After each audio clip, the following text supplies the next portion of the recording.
দেখো, তুমি আমাকে বিয়ে করছো কি করছো না সেটা বলো। দেখো পিউ, আই লাভ ইউ, কিন্তু আমার যা স্যালারি প্লাস ইএমআই, আমি তোমাকে এই মুহূর্তে বিয়ে করতে পারবো না, বিশ্বাস করো। আমার বাড়ি থেকে চাপ দিচ্ছে বিয়ের জন্য। বিয়ে ঠিক করে দেবে কিন্তু বাড়ি থেকে। দেখো আমার কিছু করার নেই এখন, বিশ্বাস করো, ট্রাস্ট মি। আমার সময় লাগবে, নাহলে হবে না।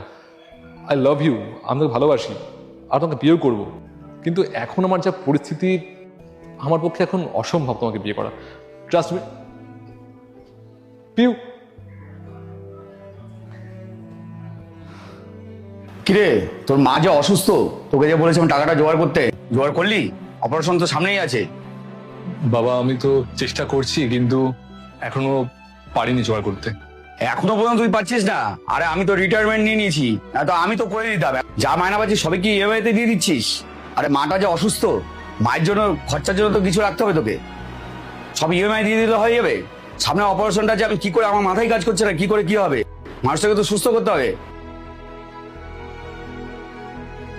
আরে এরকম সন্তানের থেকে মরে যাওয়া ভালো। তোর তোর মাটা যে এরকম অসুস্থ আছে, আমার মা থাকলে পরে আমি তো কবে সব জোগাড় করে দেয়। এতদিন তো আমার ওয়াইফ বলে আমি এতদিন ধরে টেনে গেছি, আর তুই নিজের মায়ের জন্য পাচ্ছিস না এইটুখানি ব্যবস্থা করতে? তোকে তো সামান্য এইটুখানি বললাম যে তুই অপারেশনের টাকাটা অন্তত জোগাড় কর, তুই সেটাও পারলি না। যে ছেলে নিজের মাকে সুস্থ করার মতো ক্ষমতা রাখে না, সে সন্তান সন্তান না, তার বেঁচে থাকার কোনো অধিকারই নেই। মরে যা, আমার চোখের সামনে দূর হইয়া। টাকা জোগাড় যদি হয় তাহলে আসবি এই ঘরে, আর আমি ব্যবস্থা করে নেবো। চলে যাবো চোখের সামনে থেকে, চলে যা। মা, মা আমি আর পারছি না, আমি সত্যি আর পারছি না। একদিকে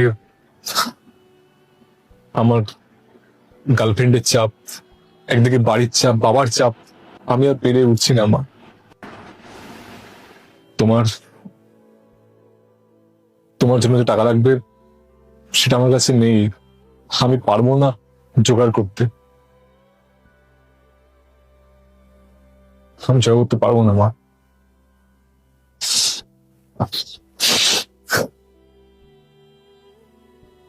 আমার তো অফিসে এলআইসি করা আছে, আমি শুনেছি যে অপঘাতে মৃত্যু হলে এলআইসির টাকা, প্রভিডেন্ট ফান্ডের টাকা সব তোমরা পেয়ে যাবে মা।